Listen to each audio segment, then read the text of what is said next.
प्रिय विद्यार्थियों, नमस्कार। आज का हमारा टॉपिक है लॉ ऑफ मास एक्शन। लेकिन उससे पहले हमने जो पिछले लेक्चर्स में पढ़ा था कि कौन कौन से फैक्टर रेट ऑफ रिएक्शन को अफेक्ट करते हैं। Factor affecting the rate of reaction, इसे हमने पढ़ा था। एक बार मैं पुनः रिवाइज कर देता हूँ जल्दी जल्दी कि जैसे हमारा कोई ये एक पिक्चर है जिसके अंदर हमारे रिएक्टेंट हमने दो ले लिए ए एंड बी, जो रिएक्शन के उपरांत रिएक्शन होने पर प्रोडक्ट्स में चेंज हो रहे हैं। पहला जो फैक्टर्स था वो आपका पहला फैक्टर था कंसंट्रेशन ऑफ रिएक्टेंट। रिएक्टेंट की कंसंट्रेशन पे रिएक्शन का रेट डिपेंड करता है। जितनी ज़्यादा रिएक्टेंट की कंसंट्रेशन होगी उस रिएक्शन की स्पीड उतनी ही ज़्यादा होगी। जैसे कि हमने कि एक किसी बर्तन में पेट्रोल लिया और वह पेट्रोल हमने फॉर एग्ज़ाम्पल ये 1 लीटर का बर्तन है और 1 लीटर में 10 मोल ले लिया, तो यानी हमारी यहाँ कंसंट्रेशन है 10 मोल पर लीटर। अब इसको हम बर्न करते हैं और बर्न करने के बाद ये 10 मोल पर लीटर मान लीजिए कि 10 सेकंड में, कितने सेकंड में, 10 सेकंड में ये सारा बर्न हो जाता है। तो इसलिए यहाँ पर रेट जो होगा वो कितना हुआ, रेट ऑफ रिएक्शन, पेट्रोल के जलने की जो रिएक्शन है उसका रेट कितना हुआ कि टोटल जो कंसंट्रेशन शुरू में 10 मोल थी और सारा का सारा जल गया। इट मीन्स रिएक्टेंट की कंसंट्रेशन 0 रह गई। तो कितना चेंज आया, जो वो आया 10 मोल पर लीटर का चेंज आ गया। सारा का सारा जल गया तो सारा 0 पे आ गया। और कितने टाइम में, 10 सेकंड में, यानी 1 मोल पर लीटर पर सेकंड की यहाँ रेट आ गया। लेकिन यदि इफ़ यही 1 लीटर के बर्तन में हम किसी न किसी तरह हाई प्रेशर से, बर्तन 1 ही लीटर है और हमने हाई प्रेशर से इसमें बहुत पेट्रोल ठोक ठोक के यानी इसमें भर दिया, और वो मान लिया कि हमने कितना भर दिया, 20 मोल। तो यानी यहाँ पर कंसंट्रेशन कितनी हो गई, 20 मोल पर लीटर। और वो अब फॉर एग्ज़ाम्पल उसको बर्न किया तो अब जो टाइम लगा वो टाइम अब डबल नहीं लगेगा। ज़्यादा अगर आप तेल अगर उसको जलाओगे तो जल्दी जल्दी, आप पता है, बहुत तेज़ी से सारा का सारा जलना शुरू हो जाएगा। तो वो मुश्किल से जो टाइम लगेगा वो मान लेते कि सारे में 15 सेकंड यूज हुआ। तो यहाँ पर जो रेट ऑफ रिएक्शन आया वो आया 20 मोल पर लीटर, सारा का सारा जल गया। इट मीन्स उसकी कंसंट्रेशन में चेंज 20 मोल पर लीटर आ गया और 15 सेकंड्स लगे।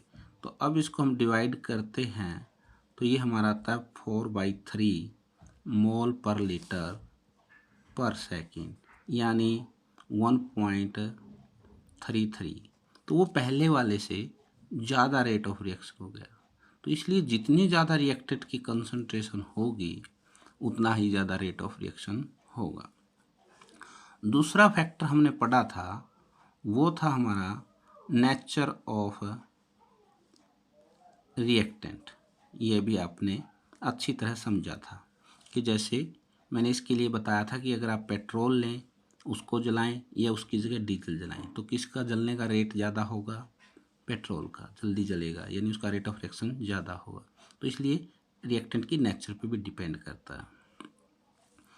और बाकी कुछ टेम्परेचर, बाकी जो फैक्टर थे वो एक टेम्परेचर भी था। तीसरा फैक्टर, टेम्परेचर ज़्यादा होता है तो रेट ऑफ रिएक्शन भी ज़्यादा होता है। जैसे मैंने कहा था कि गर्मियों में जलाएंगे तो बहुत तेज़ी से जलेगा, सर्दियों में टेम्परेचर कम होता तो थोड़ा रिएक्शन की स्पीड कम होगी, थोड़ा धीमे रफ्तार से वही पेट्रोल डीजल जो भी लकड़ी है वो जले। इसी तरह हमारे 3 फैक्टर और थे। एक फैक्टर हमारा था कैटेलिस्ट, एक फैक्टर था हमारा प्रेजेंस ऑफ लाइट, तो इस तरह से हमारे टोटल 6 फैक्टर थे। लेकिन यहाँ पर जो मैं पहले फैक्टर के ऊपर विशेष ध्यान देना चाहता हूँ, जो हमने मेन चीज़ बात करी कि रिएक्टेंट की, जैसे मैंने ये एग्जांपल भी लिया, रिएक्टेंट की जितनी ज़्यादा कंसंट्रेशन होगी उस रिएक्शन का स्पीड उतनी ही ज़्यादा होती जाएगी। यानी सीधी सी बात है, जो रिएक्शन का जो रेट है यानी स्पीड है वो किस पे डिपेंड कर रही है, वो रिएक्टेंट की कंसंट्रेशन पे डिपेंड कर रही है। इसका एग्जांपल एक और ले लीजिए। मान लिया कि आप कोल है, यानी कोल में कार्बन होता है, उसको आप जलाते हैं तो आपको पता ऑक्सीजन से रिएक्शन होती है और कार्बन डाइऑक्साइड गैस बनती है। अब जितनी ज़्यादा ऑक्सीजन की आप सप्लाई दोगे तो, और जितना ही ज़्यादा कोयला आप भट्ठी में डालोगे उतना ही तेज़ी से वो रिएक्शन होगी, और यानी दोनों पे डिपेंड है। अगर ऑक्सीजन की सप्लाई कम दोगे तो भी धीमे धीमे जलेगा, यानी रिएक्शन की स्पीड कम होगी, यानी रेट ऑफ रिएक्शन कम होगा। ऑक्सीजन की फुल सप्लाई दोगे तो बड़ा तेज़ी से जलेगा, नीली ज्वाला से जलेगा, यानी रेट ऑफ रिएक्शन बहुत बढ़ जाएगा। इसी तरह कोयला भी इसी तरह से, कोयले की कंसंट्रेशन ज़्यादा होगी तो वो रेट ऑफ रिएक्शन निकालोगे तो उसका ज़्यादा आएगी वैल्यू। जैसे अभी यहाँ पर मैंने एक पेट्रोल का एग्जांपल लेकर आपको समझाया। तो यानी दोनों रिएक्टेंट की कंसंट्रेशन पे डिपेंड करता है। चाहे 3 रिएक्टेंट हो तो इसलिए रेट ऑफ रिएक्शन जितने भी रिएक्टेंट होते हैं उनकी कंसंट्रेशन पर डिपेंड करता है। यानी हम ये कह सकते हैं, जो रेट ऑफ रिएक्शन है जो, वो डायरेक्टली, यानी कंसंट्रेशन ज़्यादा होगी तो रेट ऑफ रिएक्शन भी ज़्यादा होगा, और कंसंट्रेशन रिएक्टेंट की कम होगी तो रेट ऑफ रिएक्शन भी, यानी रिएक्शन की स्पीड भी कम होगी। नहीं, इसका मतलब वो डायरेक्टली प्रोपोर्शनल है किसके हैं, कंसंट्रेशन ऑफ रिएक्टेंट्स के हैं, कंसंट्रेशन ऑफ रिएक्टेंट्स के हैं। तो यहाँ पर इस बात को समझते हुए कि किसी भी रिएक्शन का रेट उन रिएक्टेंट्स की कंसंट्रेशन के डायरेक्टली प्रोपोर्शनल है, इसी बात को समझते हुए लॉ ऑफ मास एक्शन में ये कहा गया है कि अगर कोई 2 रिएक्टेंट है A प्लस B और वो आपके प्रोडक्ट में चेंज हो रहे हैं, तो रेट ऑफ रिएक्शन जो है वो दोनों की ही कंसंट्रेशन के ऊपर डिपेंड करेगा, यानी जितने भी रिएक्टेंट हैं उनकी कंसंट्रेशन के प्रोडक्ट के डायरेक्टली प्रोपोर्शनल होगा। हाँ, यदि उनके साथ कुछ स्टोइकियोमेट्रिक कोफिशिएंट भी है, जैसे मैंने अब रिएक्शन में लगा दिए हैं, तो फिर क्या है, उनका क्या असर होगा, तो रेट ऑफ रिएक्शन उनकी कंसंट्रेशन के तो डायरेक्टली प्रोपोर्शनल होगा, साथ के साथ जो उनके स्टोइकियोमेट्रिक कोफिशिएंट है वो उनकी कंसंट्रेशन के, जैसे ए के साथ स्मॉल ए था तो वो उसकी ए की कंसंट्रेशन के पावर में आ जाएगा, बी रिएक्टेंट के साथ स्मॉल बी स्टोइकियोमेट्रिक कोफिशिएंट था तो बी की कंसंट्रेशन के पावर में आ जाएगा। तो इस तरह से रेट ऑफ रिएक्शन ये थ्योरेटिकल यानी बताया गया कि रेट ऑफ रिएक्शन किसके डायरेक्टली प्रोपोर्शनल है, जो भी रिएक्टेंट है उनकी कंसंट्रेशन के प्रोडक्ट के डायरेक्टली प्रोपोर्शनल है, और उनका जो स्टोइकियोमेट्रिक कोफिशिएंट है वो उनकी कंसंट्रेशन के पावर में रेज किया गया है, यानी पावर में चढ़ाया गया, ऊपर लिखा गया। तो इसी बात को लॉ ऑफ मास एक्शन कहा गया, लॉ ऑफ मास एक्शन कहा गया। आशा है मुझे आपको ये लॉ ऑफ मास एक्शन समझ में आ गया हो। ये सारा हमने रफली समझा, लेकिन उसको हम कैसे लिखेंगे, देखिए लॉ ऑफ मास एक्शन। तो अकॉर्डिंग टू दिस लॉ, इस लॉ के अनुसार क्या बात कही हमने कि रेट ऑफ रिएक्शन है जो, वो क्या है, इज डायरेक्टली प्रोपोर्शनल, किसके डायरेक्टली प्रोपोर्शनल है, to the product of concentration of reactant. यहाँ प्रोडक्ट का मतलब है गुणनफल। प्रोडक्ट का मतलब क्या है? गुणनफल। देखिए यहाँ पर मैंने ये जो ए और बी रिएक्टेंट थे उनकी कंसंट्रेशन का क्या किया है, यहाँ पर गुणनफल किया है। इसको मैं क्या बोल रहा हूँ? Product. Product of concentration of reactants. दोबारा समझ लीजिए डेफिनेशन को। Law of mass action, according to this law rate of reaction is directly proportional. किसके डायरेक्टली प्रोपोर्शनल है? To the product of concentration of all reactant. जितने भी reactant उनकी concentration के प्रोडक्ट के यानी गुणनफल के डायरेक्टली प्रोपोर्शनल है। लेकिन साथ में क्या है? Raise to the power their stoichiometric coefficient, और उनके जो स्टोक्योमेट्रिक कोफिशिएंट है वो उनकी पावर में रेज किए गए हैं, चढ़ाए गए हैं। जैसे आप एग्जांपल लीजिए, एक सिंपल रिएक्शन ली। For reaction A plus B, दो रिएक्टेंट है जो किस में चेंज हो रहे हैं? प्रोडक्ट्स में चेंज हो रहे हैं। देन अकॉर्डिंग टू फिर लॉ ऑफ मास एक्शन क्या बनेगा? रेट ऑफ रिएक्शन किसके डायरेक्टली प्रोपोर्शनल होंगे? Product of concentration of reactant. जो ये दो रिएक्टेंट हैं उनकी कंसंट्रेशन के प्रोडक्ट। प्रोडक्ट का मतलब यहाँ पर इनकी मल्टीप्लाई किए हुए। जैसे अब ये रिएक्शन तो हमने ली थी सिंपल, अब ये रिएक्शन हमने वो ऐसी ले ली जिसके साथ रिएक्टेंट के साथ स्टोकियोमेट्रिक कोफिशिएंट लगे हुए हैं। If reaction is A B B, और किस में चेंज हो रहे हैं दोनों रिएक्टेंट रिएक्शन करके? प्रोडक्ट्स में। देन रेट ऑफ रिएक्शन क्या? According to law of mass action. According to law of mass action क्या हो जाएगा? डायरेक्टली प्रोपोर्शनल होगा रेट ऑफ रिएक्शन जितने भी रिएक्टेंट है उनकी कंसंट्रेशन के प्रोडक्ट के गुणनफल के बराबर। लेकिन जो एंड स्टोकियोमेट्रिक कोफिशिएंट है जो वो किस में आ जाएंगे? उसके पावर में रेज हो जाएंगे। तो ये हमारा लॉ ऑफ मास एक्शन था। अब जो आपको पता है प्रोपोर्शनलिटी कांस्टेंट हटाने के लिए हम क्या करेंगे? कोई कांस्टेंट लगाएंगे तो rate of reaction is equal to क्या हो जाएगा? हमने ये प्रोपोर्शनलिटी कांस्टेंट लगा दिया के, तो के इंटू कंसंट्रेशन ऑफ ए जिसके पावर में इसका स्टोकियोमेट्रिक कोफिशिएंट वो रेज किया गया है, इनटू में यानी कंसंट्रेशन ऑफ बी जिसकी पावर में उसका स्टोकियोमेट्रिक कोफिशिएंट बी रेज किया गया है। तो ये के जो है ये प्रोपोर्शनलिटी कांस्टेंट है, ये यहाँ पर क्या कहलाएगा? के is a called rate constant. के को यहाँ क्या नाम दिया जाएगा? रेट कांस्टेंट, या फिर स्पेसिफिक रिएक्शन रेट, या फिर हम इसको क्या नाम देंगे? के जो कांस्टेंट है स्पेसिफिक रिएक्शन रेट। आशा है मुझे ये आपको समझ में आ गया होगा।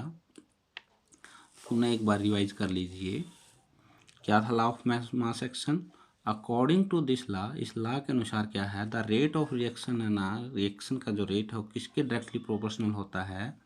Is directly proportional to product of concentration of reactant. जितने भी रिएक्टेंट हैं उनकी कंसंट्रेशन के प्रोडक्ट के यानी गुणनफल के डायरेक्टली प्रोपोर्शनल होता है। साथ में रेज टू द पावर दिए स्टोकियोमेट्रिक, साथ में जो उनके स्टोकियोमेट्रिक कोफिशिएंट वो पावर के रूप में रेज किए गए हैं, चढ़ाए गए।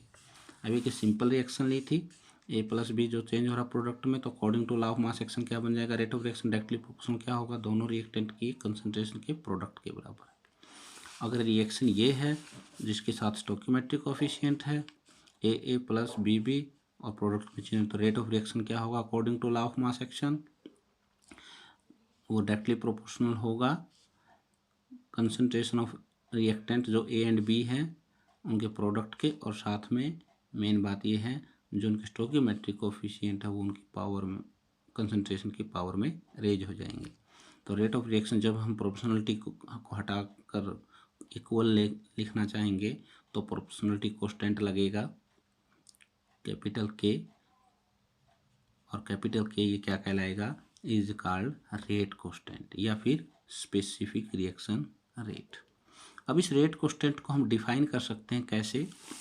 माना इफ कंसंट्रेशन, हम सारे रिएक्टेंट की कंसंट्रेशन जितने भी, जैसे यहाँ पर इस एग्जांपल में हमारे पास दो रिएक्टेंट है ए एंड बी, उनकी कंसंट्रेशन हम 1 ले लेते हैं। If concentration of reactant A की कंसंट्रेशन भी 1 मोल पर लीटर ले ली, जो बी रिएक्टेंट था उसकी कंसंट्रेशन भी हमने क्या मान ली? 1 मोल पर लीटर। फिर क्या होता है? रेट ऑफ रिएक्शन क्या हो जाएगा? देन रेट ऑफ रिएक्शन किसके बराबर हो जाएगा, के का के, कंसंट्रेशन 1 की पावर से कितनी हो वो क्या आ जाएगी 1, कंसंट्रेशन ऑफ बी भी 1 रख दी, 1 की पावर से कुछ भी हो, माइनस हो प्लस हो फ्रैक्शन में हो कुछ भी हो तो वो भी 1 आ जाएगी, और ये सारा मल्टीप्लाई करके इक्वल टू के। यानी जो रेट कांस्टेंट है वो किसके बराबर होगा, रेट ऑफ रिएक्शन के बराबर हो गया। कब, जब जितने भी रिएक्टेंट है उनकी कंसंट्रेशन हमने क्या ले ली, 1 ले ली। इसलिए इस बेस पर, इस आधार पर हम रेट कांस्टेंट को डिफाइन कर सकते हैं। कैसे, स्पेसिफिक रिएक्शन रेट बोलिए या रेट कांस्टेंट बोलिए, कैन बी डिफाइंड एज, किस रूप में डिफाइन कर सकते हैं, रेट ऑफ रिएक्शन के इक्वल कह सकते हैं, can be define as rate of reaction. लेकिन कब, when concentration of all reactant, जितने भी रिएक्टेंट है, जैसे इस एग्जांपल में ए और बी 2 रिएक्टेंट थे, as the rate of reaction के बराबर कह सकते हैं हम रेट कांस्टेंट को, can be define as the rate of reaction. कब, when concentration of all reactant, सभी रिएक्टेंट्स की हम कंसंट्रेशन क्या मान ले, इज यूनिटी हो, एक हो, तब उसका रिएक्शन का रेट क्या कहलाता है, रेट कांस्टेंट कहलाता है। प्रिय विद्यार्थियों, अब हम जानेंगे characteristics of rate constant. Rate constant की कुछ विशेषताएं जानेंगे। पहले जो कैरेक्टरिस्टिक्स है वह the value of rate constant is a measure of reaction rate in forward direction, कि कोई भी रिएक्शन जो है, फॉर एग्जांपल आपकी नाइट्रोजन प्लस हाइड्रोजन की रिएक्शन है जो फॉरवर्ड डायरेक्शन में चलकर अमोनिया बनता है, तो ये इसका जो रेट कांस्टेंट होगा, जैसे मान लें कि रेट कांस्टेंट है 1.5 इंटू 10⁻³ मोल पर लीटर पर सेकेंड्स, ये रेट कांस्टेंट है। तो ये जो रेट कांस्टेंट है, इसकी जो ये वैल्यू है वो हमें क्या बताएगी, इस रिएक्शन की आगे जाने की दिशा में इस रिएक्शन की स्पीड को कैलकुलेट करने में हेल्प करेगी, यानी इस रिएक्शन का रेट बताएगी। अगर ये वैल्यू ज़्यादा है तो समझिए रिएक्शन बहुत ही फास्ट है, अगर ये रेट कांस्टेंट की वैल्यू कम है तो इसका मतलब ये रिएक्शन स्लो है। तो इस प्रकार से पहली कैरेक्टरिस्टिक्स यही है, the value of rate constant is a measure of reaction rate, वो रिएक्शन के रेट को मेजर करने की एक मेथड है, यानी in forward direction. So larger the value of K, तो के ज़्यादा वैल्यू होने पर is more reactant are change into product, उस रिएक्शन के रिएक्टेंट उतने ही प्रोडक्ट में चेंज हो जाते हैं, and fast is the reaction, और रिएक्शन उतनी ही फास्ट होती है। दूसरी कैरेक्टरिस्टिक्स ये है, different reaction have different value of rate constant, different reaction के लिए रेट कांस्टेंट की वैल्यू डिफरेंट होती है। ये भी आप भली भांति परिचित हैं कि जैसे मैंने एग्जांपल लिया कि एक आपने पेट्रोल है उसका कंबंशन किया, यानी उसका जलाया, कंबंशन ऑफ पेट्रोल, और एक आपने कंबंशन किसका किया, ऑफ डीजल। ये दो मान लिया आपके रिएक्शंस की बात हम करते हैं। दोनों की पेट्रोल की कंसंट्रेशन भी आपने 1 मोल पर लीटर ली, और डीजल की कंसंट्रेशन भी मान लिया आपने 1 मोल पर लीटर ली।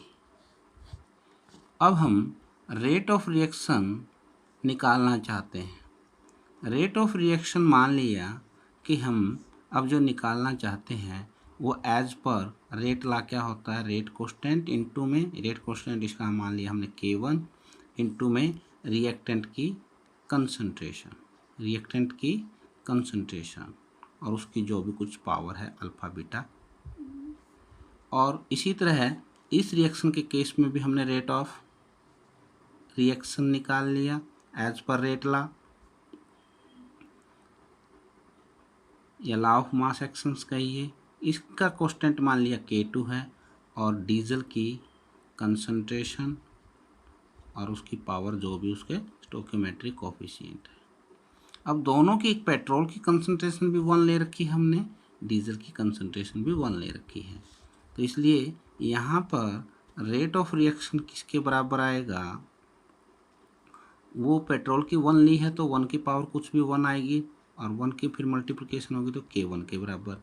यहाँ पर रेट ऑफ रिएक्शन किसके बराबर आएगा, K2 के बराबर, क्योंकि यहाँ पर 1 रख देंगे कंसंट्रेशन, तो 1 की पावर कुछ भी हो वही 1 हो जाएगा और फिर 1 से मल्टीप्लाई करेंगे तो K2 आ जाएगा। अब देखिए यहाँ का रेट कांस्टेंट आया इसकी रेट ऑफ रिएक्शन के बराबर, यहाँ का रेट कांस्टेंट आया इसकी रेट ऑफ रिएक्शन। अब आपको ये पता है क्या पेट्रोल के जलने का रेट ऑफ रिएक्शन और डीजल के जलने का रेट ऑफ रिएक्शन सेम होता है, बिल्कुल भी नहीं होता। पेट्रोल बहुत तेज़ी से जलता है यानी उसका रेट ऑफ रिएक्शन हाई होता है और डीजल का कंबंशन का रेट ऑफ रिएक्शन कम होता है एज कम्पेयर टू पेट्रोल। तो जब रेट ऑफ रिएक्शन के इसका ज़्यादा है और इसका कम, इसका मतलब यहाँ पर K1 की वैल्यू ज़्यादा है, हाई है, और K2 वैल्यू लो है एज कम्पेयर टू पेट्रोल।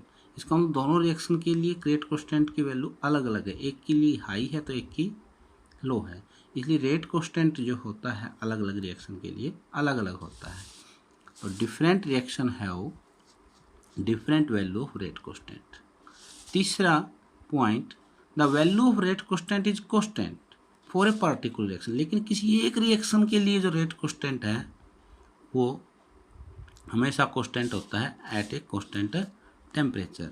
इस बात को भी आप समझ लीजिए कि मान लिया कोई रिएक्शन है आपकी कार्बन प्लस ऑक्सीजन और उसका जो रेट कांस्टेंट है वो रेट कांस्टेंट आपका है 0.5 इंटू 10⁻⁻²। ये रेट कांस्टेंट की वैल्यू है मोल पर लीटर पर सेकेंड।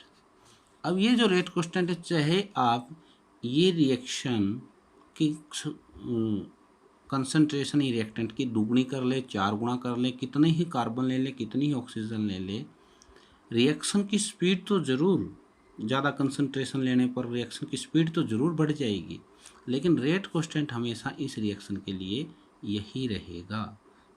लेकिन कब तक रहेगा ये, एक कांस्टेंट टेम्परेचर, जैसे ये वैल्यू हमारी 290 केल्विन टेम्परेचर पर है, तो जब तक 290 केल्विन टेम्परेचर रहेगा इस रिएक्शन के रिएक्टेंट की कंसंट्रेशन आप कुछ भी लेते रहिए लेकिन रेट कांस्टेंट आपका हमेशा यही रहेगा।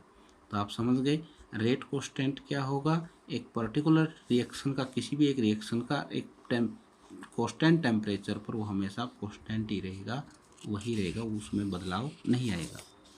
The value of rate constant is constant, वो हमेशा कांस्टेंट होता है फॉर ए पर्टिकुलर रिएक्शन, किसी एक विशेष रिएक्शन के लिए एट कांस्टेंट टेम्परेचर। चौथा पॉइंट भी इससे मिलता जुलता है, the value of rate constant changes with change in temperature. हाँ, टेम्परेचर जब चेंज हो जाएगा तो रेट कांस्टेंट की वैल्यू भी चेंजेज हो जाएगी। जैसे ये अगर 290 पे है तो आपको पता है अगर मैं 300 कर देता हूँ, 10 डिग्री टेम्परेचर बढ़ा देता हूँ, 10 डिग्री बढ़ने पर आपको पता है रेट ऑफ रिएक्शन डबल हो जाता है, जबकि कंसंट्रेशन तो वही रहेगी, तो सीधा फिर रेट कांस्टेंट क्या हो जाएगा, इसका डबल हो जाएगा। क्या हो जाएगा, डबल हो जाएगा, यानी 1 इंटू 10⁻⁻² हो जाएगा। तो इसलिए टेम्परेचर चेंज होने पर रेट कांस्टेंट चेंज हो जाता है। The value of rate constant changes with change in temperature. अब हमारा जो पांचवा पॉइंट है, पांचवा पॉइंट आपका है यहाँ पर, पांचवा पॉइंट आपका है, पांचवा पॉइंट है for a particular reaction the value of rate constant does not depend on initial concentration of reactant. हाँ, जैसे अभी मैंने बताया था, इसका जो जैसे ये रेट कांस्टेंट लिया था हमने, इसकी शुरुआती कंसंट्रेशन से 10 मोल हो, 20 मोल हो, इनिशियल कंसंट्रेशन से कुछ भी हो, उस पर डिपेंड नहीं करता रेट कांस्टेंट। रेट कांस्टेंट तो टेम्परेचर पे तो डिपेंड करता है, लेकिन एक कांस्टेंट टेम्परेचर पर ये रेट कांस्टेंट हमेशा कांस्टेंट ही रहेगा, फिक्स रहेगा, चाहे इसकी इनिशियल कंसंट्रेशन चाहे कुछ भी हो। तो इस तरह से ये इनिशियल कंसंट्रेशन पे डिपेंड नहीं करता। For a particular reaction the value of rate constant does not depend on initial concentration of reactant, और रिएक्टेंट की इनिशियल कंसंट्रेशन पर डिपेंड नहीं करता। और लास्ट जो पॉइंट है वो रिवर्सिबल रिएक्शन के लिए है। For a reversible reaction the value of rate constant for forward reaction is different from the rate constant of A backward reaction. इसे भी आप समझिए, जैसे मैं यहाँ पर आपको ये समझाने की कोशिश करता हूँ कि मान लिया कि आपकी एक रिएक्शन है नाइट्रोजन प्लस हाइड्रोजन और वो अमोनिया में बदल रहा है, लेकिन ये रिएक्शन है ना केवल एक डायरेक्शन में नहीं जाती, ये दोनों डायरेक्शन में जाती है। जितना ये आगे बढ़ती है उतना ही पीछे, यानी रेट ऑफ रिएक्शन है ना, इस रिएक्शन की स्पीड जितनी आगे की तरफ है उतनी ही पीछे की तरफ है। यानी जितना नाइट्रोजन हाइड्रोजन मिलकर अमोनिया बनाते हैं उतना ही अमोनिया टूटकर वापस नाइट्रोजन हाइड्रोजन में चेंज हो जाता है। तो ऐसी स्थिति को हम क्या बोलते हैं? Equilibrium state. तो इक्विलिब्रियम स्टेट पर क्या है, इसकी जो रिएक्शन की स्पीड तो आगे जाने की और पीछे जाने की जरूर सेम है, लेकिन जो रेट कांस्टेंट होगा, रेट कांस्टेंट जो होगा फॉरवर्ड डायरेक्शन में जो होगा और जो बैकवर्ड डायरेक्शन के लिए जो रेट कांस्टेंट होगा के बी, वो दोनों बराबर न होकर अनइक्वल होंगे। रेट ऑफ रिएक्शन की स्पीड आगे और पीछे बराबर होगी, लेकिन जो रेट कांस्टेंट की जो वैल्यू होगी वो फॉरवर्ड डायरेक्शन के लिए के एफ होगी और बैकवर्ड डायरेक्शन के लिए के बी होगी, और उन दोनों कांस्टेंट की वैल्यू सेम नहीं होगी, बराबर नहीं होगी। ये छठा पॉइंट था। For a reversible reaction the value of rate constant, जो रेट कांस्टेंट की वैल्यू फॉर फॉरवर्ड डायरेक्शन जैसे के एफ है, फॉरवर्ड डायरेक्शन की रेट कांस्टेंट की वैल्यू इज डिफरेंट, वो अलग होती है from the rate constant of backward direction. Backward direction की ये जो रेट कांस्टेंट की वैल्यू के बी है वो के एफ से डिफरेंट होती है। तो प्यारे बच्चों, ये 6 कैरेक्टरिस्टिक्स थी, इनका आप एक बार स्क्रीनशॉट ये ले सकते हैं। 6 के 6 पॉइंट्स की, 6 के 6 पॉइंट्स का आप एक बार स्क्रीनशॉट ले लीजिए। ये 6 कैरेक्टरिस्टिक्स थी।